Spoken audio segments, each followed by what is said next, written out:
Okay? So, I'm just going to discuss to you in a very brief manner, particularly the history of philosophies, because,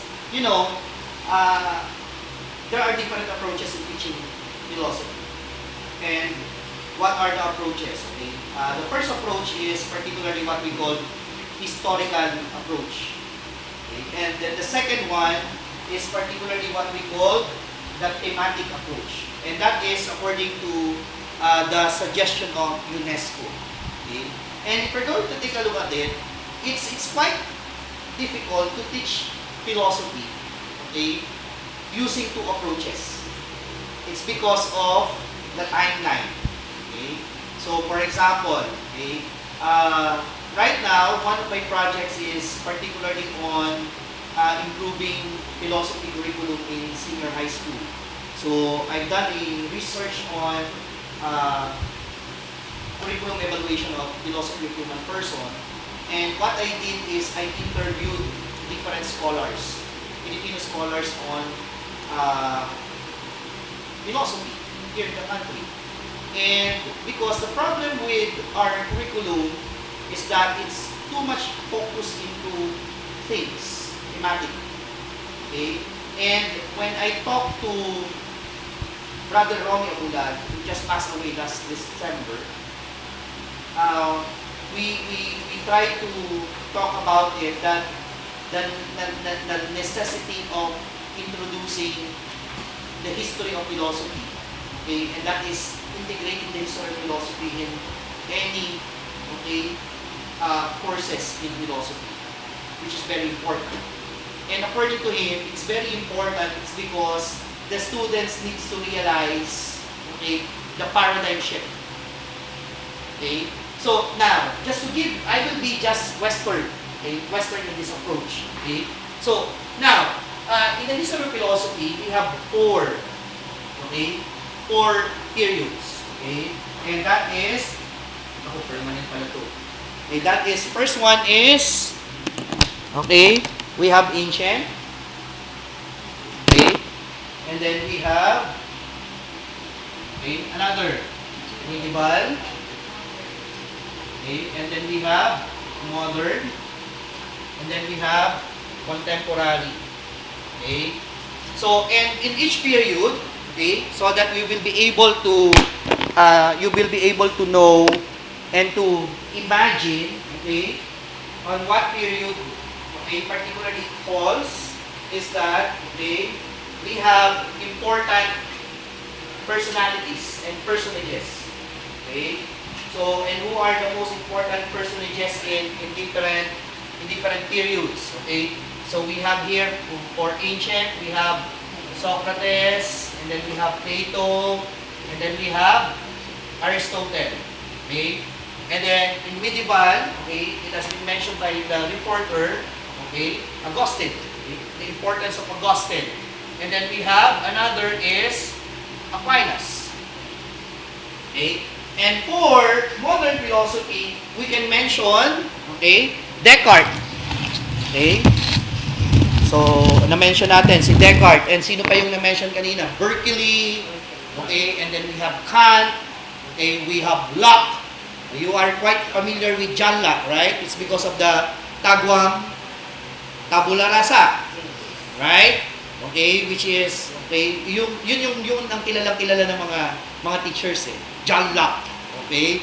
And then, another is, okay, we have Bentham, Mill. Okay? So, ilagay natin dito, Descartes. Okay? So, now, how about contemporary period? Who can we categorize? Okay? Mamaya later, ika-categorize natin kung sino-sino sila. Okay? Now, we need to take into consideration that in each, okay, some would say that this is an epoch, a period in history. Okay? Or a phase. Okay?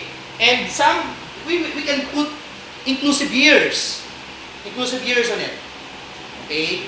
But, okay, for example, okay, this one is from 300 BC to, for example, 100 AD. Tipong ganon. Okay? So, but sa akin, it's very important for us to know what are the salient features of, okay, this period. Okay? Because, okay, this period are reactions, are negations, antithesis of a certain epoch. For example, an ancient period is a reaction against pre-ancient. And when we speak of pre-ancient, there is the prevalency of mythological understanding of reality. Okay? Particularly with the understanding and worldviews of Homer and Hesiod. Okay? So, you remember the Iliad and Odyssey of Homer, right? Okay? And ancient is a reaction to that. The medieval period is a reaction against ancient.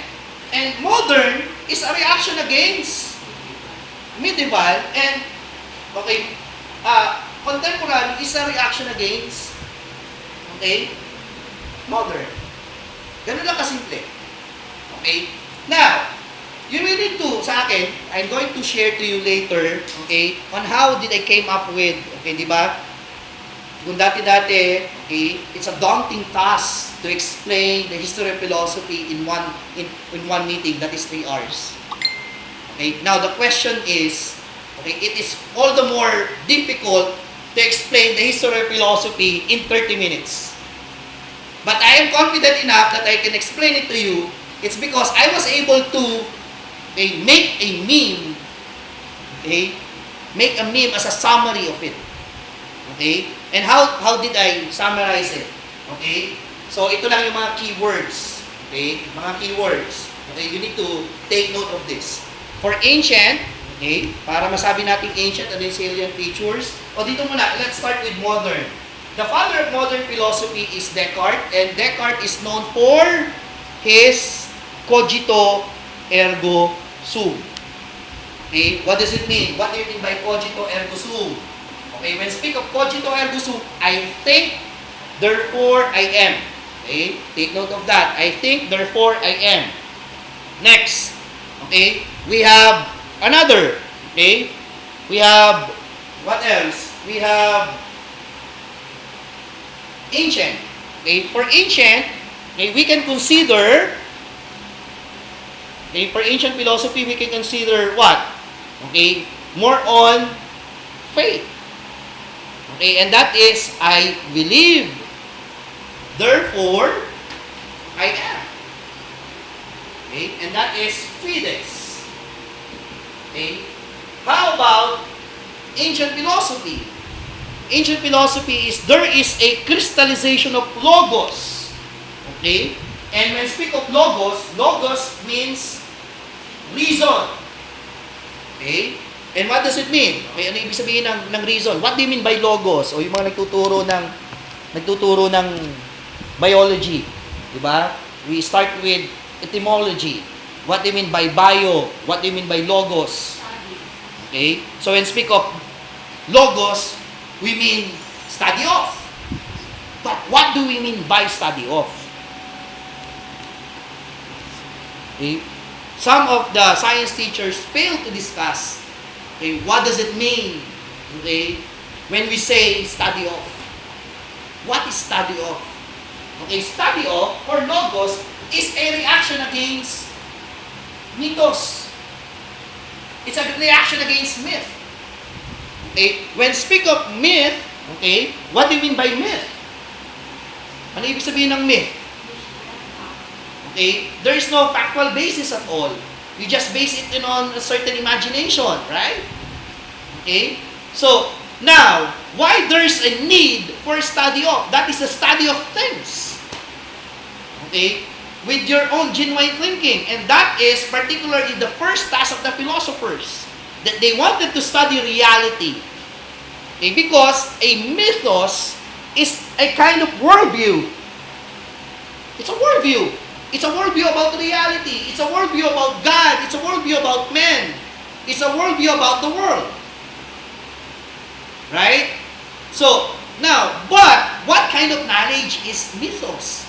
Can we rely on the genuineness of mythos? Diba? It's something that is problematic. So that's why the early Greeks, okay, it's not Socrates who is the father of philosophy, but it's Thales, or some would consider it Thales, okay, the Pre-Socratic Thinkers, okay, wherein they introduced logos as a form of thinking, as a reaction against mythos. Okay? So, if we're going to remember your Iliad and Odyssey, the gods and the goddesses, Zeus, Hades, Athena, right? So we can consider it na, can we rely on those worldviews? Diba? So, but you need to take into consideration that right now, okay, we know that they are myth. But before, that is considered as a religion. You try to imagine that. That is considered as a religion. Kaya nga, okay, what is the accusation against Socrates? Okay, when he is actually, okay, philosophizing in the streets, he is talking to the masses, particularly to the youth. Anong accusation sa kanya? You are polluting the minds of the youth.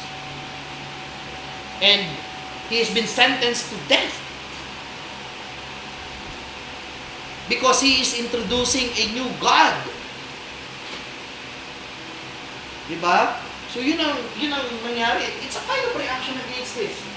So now, Socrates, Plato, Aristotle, in fact, become so successful with that. Okay? In fact, they were able to establish, Plato, Aristotle, was able to establish philosophical schools such as Academia and Lyceum. Okay? Liceo. Okay? And these are being considered as the oldest, okay, universities in Europe. Okay? In Western, okay, in the West. So, now, they become successful with it, okay? And there is now, after ancient, there is medieval. Now, in medieval philosophy, what is the project? Ano ang project ng medieval philosophy? Ano yung concern? Okay, ang concern ng medieval philosophy is to prove that Christianity is an authentic religion. Bakit? Why there's a need to prove that Christianity is an authentic religion? What do you think? Okay, the reason is because, okay, when Jesus died, the historical Jesus died, okay, ano ang tagubilin? Okay, you need to spread the gospel, okay, even to the non-Jewish world, even outside Israel. So, yung mga apostoles, okay, naghiwa-hiwalay sila, and there were apostles na dumating sa Greece.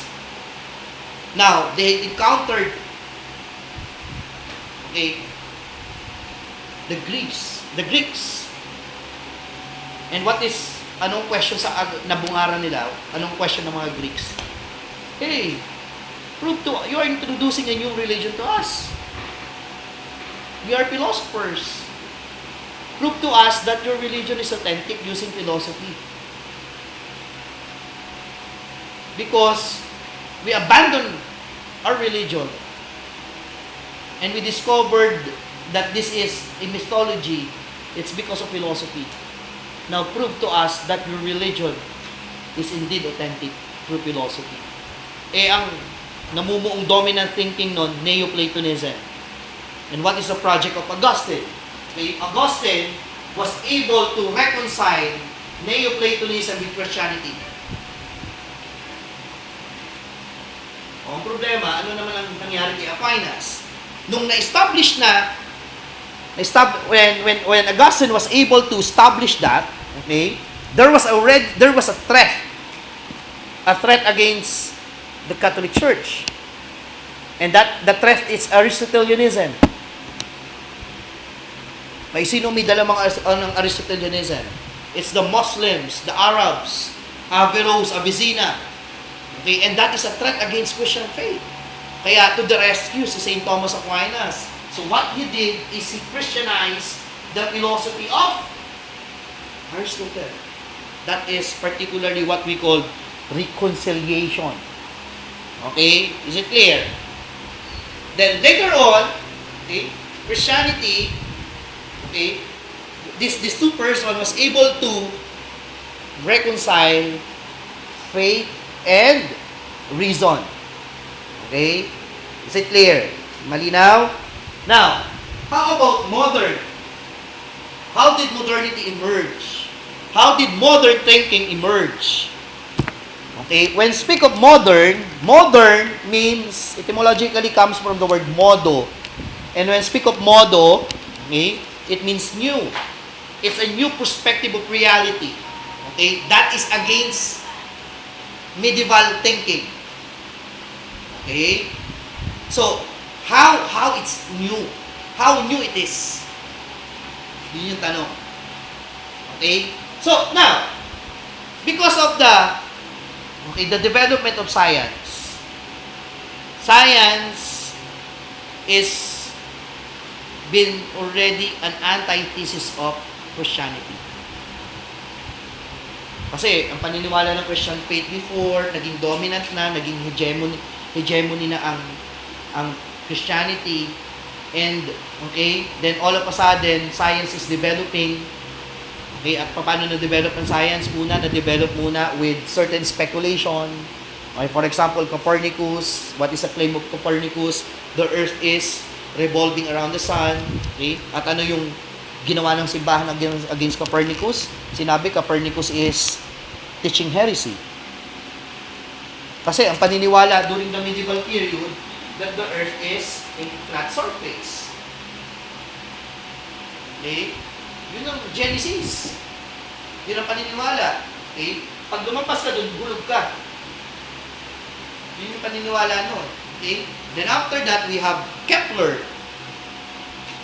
Then after Kepler, we have Galileo. Anong nagawa ni Galileo? Okay, he invented telescope. Then another is use of physics, right? And then he was able to calculate the distance of the earth, okay, from the sun through the use of telescope and geometry. Pero anong sinabi kay Galileo? You are teaching heresy. That is against the Catholic faith. That is not true. That's against the teaching of the Bible. Okay? So, excommunicated, and then, what else? May house arrest. Pero all of a sudden, nag-develop pa rin ang science. May paano na-develop ang science? Okay? Through discoveries of plants. Magellan, okay, with Sebastian Elcano, okay, we don't know whether it's sino ba sa tatlo, Enrique, Sebastian Elcano, or Magellan, who first circumnavigated the earth. Yung nakapag-circumnavigate, ang laking impact nun. Ito yung panahon pa ni Descartes, panahon ni Magellan. Ang laking impact nun. You try to imagine na ang mundo na-discover na bilog. Dati-dati hindi nila imagine. Nakakatawa kung titingnan mo yung pang magtutulungan ng history, di ba? Akala mo yung expedition ni Magellan, ilan ang barko? Concepcion, Trinidad, Victoria, di ba? Pinamemorya yan Naka 5 points ako din sa enumeration. Di ba? Pero nag-aklas doon, kung titingnan mo yung story, may nag-aklas sa dalawa yata, kapitan. The Kapitan General is Ferdinand Magellan. And ano yung reason ng pag-aklas? Ang katwiran nila, nung nasa nasa dagat, nakita nila sa dulo, walang land. So, akala nila mahuhulog na sila. Akala nila mahuhulog na sila dito. Kaya nag-aklas na sila. Ganun yung konsepto nila. Okay? So, now, okay, nung naka-circumnavigate ang Victoria, ang barkong Victoria, ang tanong ng mga philosophers, naging skeptic na mga philosophers about knowledge. What is the only knowledge that we can be sure of? That we can be certain of. Ano yung ideas na maaaring masabi nating clear and distinct? So what Descartes did is he doubted everything. He put everything into doubt. Even the existence of God, his own existence and the existence of the world. I might be living in an illusion. I might be, baka dinideceive lang ako ng devil. Or I might just be dreaming. Minsan naisip nyo ba, nananaginip lang ba ako? Kasi sa panaginip ko, nananaginip din ako minsan. Diba? How can we be sure of? Baka ito panaginip lang to. How can we be sure of na hindi ito panaginip? Diba? Baka, so yun ang tanong ni Descartes. Okay? So, anong na-discover niya? It led to the discovery of the cogito. What do you mean by cogito? I think, therefore I am. Ganun ba kasimple lang yun? Ganun lang ba kasimple yun? Pag sinabing, I think, therefore I am, bago yun, meron ito yung nakakatawa. Ano lang yung pwedeng hindi mo pagdudahan? Kasi lahat, they put everything into doubt. Ano lang yung hindi mo pwedeng pagdudahan?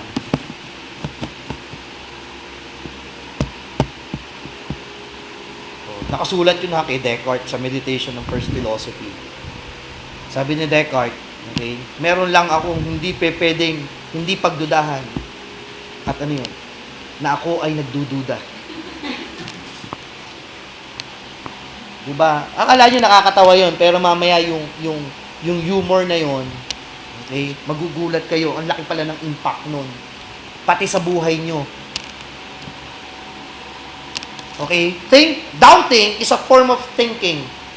I think so umiiral na ako. But my existence is only the existence of the mind. Not yet of my body. Okay? So therefore, this cogito give importance to the existence of the individual. So therefore, modern thinking, pag when speak of modern thinking, okay, there is a trust into the individual and a trust to science. Okay? So, tingnan natin You try to imagine. Okay? It's because reason hierarchy of reason over faith. Okay? Trust to individual and trust to science. So, anong ginawa? Okay? Sooner or later, this individualism has been applied to politics. In-apply na sa politics. So, sa pag-apply sa politics, umusbong yung tinatawag nating liberal democracy.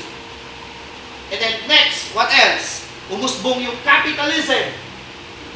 This is particularly what we call Enlightenment project.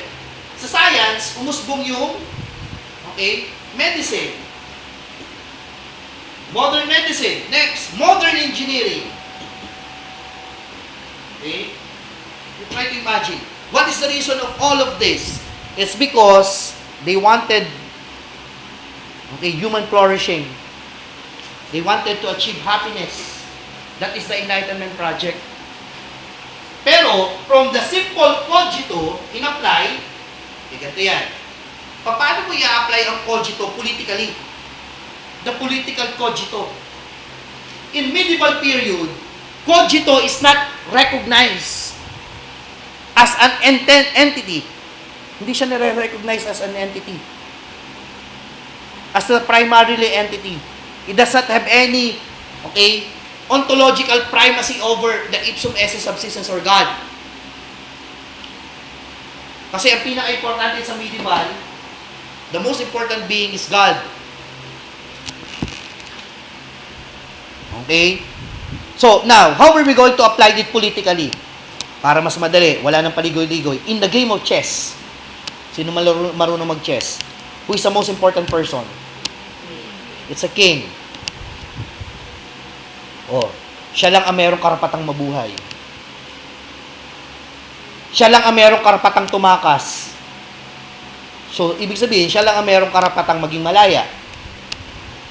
Kahit sino pwedeng i-sacrifice. Siya lang ang merong karapatang magmay-ari. Ang inaapakan ng lahat ng pyesa, kung manalo ka sa chess, kanyang teritoryo ng king. And that is particularly monarchy and feudalism. Pero, paano nagiging king ang king? Because of the blessing of the Catholic Church. Now, paano in-apply ang cogito? Nung na-discover ang cogito, the most important entity is the cogito. It's an individual. It's not God. And it led to the discovery of human rights. That rights does not only resides in the kings. It resides inherent to all individuals. You have the rights to life. You have the rights to freedom. You have the rights to private property. And that's give way to the birth of liberal democracy. You try to imagine. It led to revolutions. French Revolution. Kaya nga, birth of democracy. So, kung dati-dati ang power, nasa king lang, ngayon all of a sudden, ang power ay naging representational na, may executive, legislative, judiciary. And then another, it's because of private ownership, it give way into a new economic structure, and that is capitalism. Unlimited accumulation of wealth. Okay? Is it clear? Now, another. How about medicine? Bakit na-develop ang medicine? Prolongation of the life of the cogito. Okay? Giving importance to the life of the individual. How about engineering? Mass production of goods from unlimited accumulation of wealth. Now, the question is, with this project, does it lead into human happiness? Yes or no? Yes or no? Oh, yun ang question ng mga contemporary thinkers. No!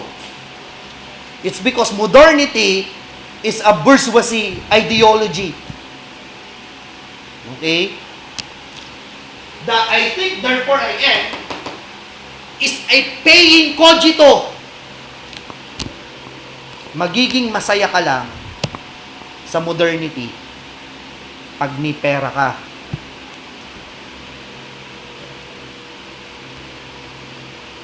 Pag wala kang pera, hindi ka magiging masaya. You don't have access to goods. You don't have access to medicine. Because you don't have money. You don't have access to liberal democracy. This fucking government. Diba?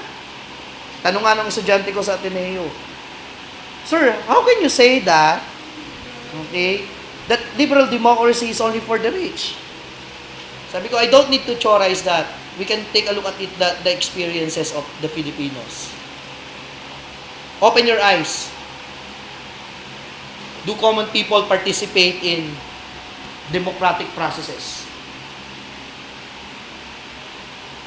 So, anong ginawa ng mga contemporary thinkers? Ano sinabi nila?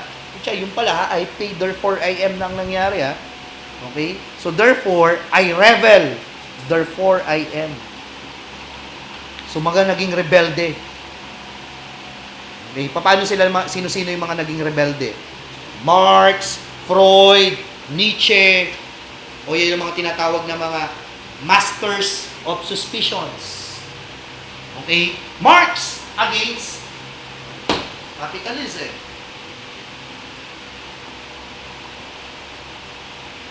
Against liberal democracy. Okay? How about Freud? Si Freud, matindi. Against cogito, sino mga psychologists dito? Diba? Freud. Kasi sa Cartesian cogito, if you are thinking, you are stable. But for Freud, no. Even though you're thinking, you're not stable. Because that is, when speak of cogito, cogito ergo sum. We are only talking about ego. Diba? For Freud, we are a composition of id, ego, and superego. And a larger portion of ourself is the id, which has been suppressed by the society. Ganun katindi yung kay Freud. Kaya kailangan, akala nyo, course, kalibugan lang ang ni Freud. Eh, ganun katindi si Freud. Okay, the philosophy of unconscious. Sinusuppress lang yan. Okay, mga libidinal suppressions. How about Nietzsche? Okay, against institutional religion. How about the existentialists? May against yan sa cogito. How about the phenomenologists? Okay, against the Cartesian method. How about postmodernists? Against dito. Against sa meta-narrative ng reason.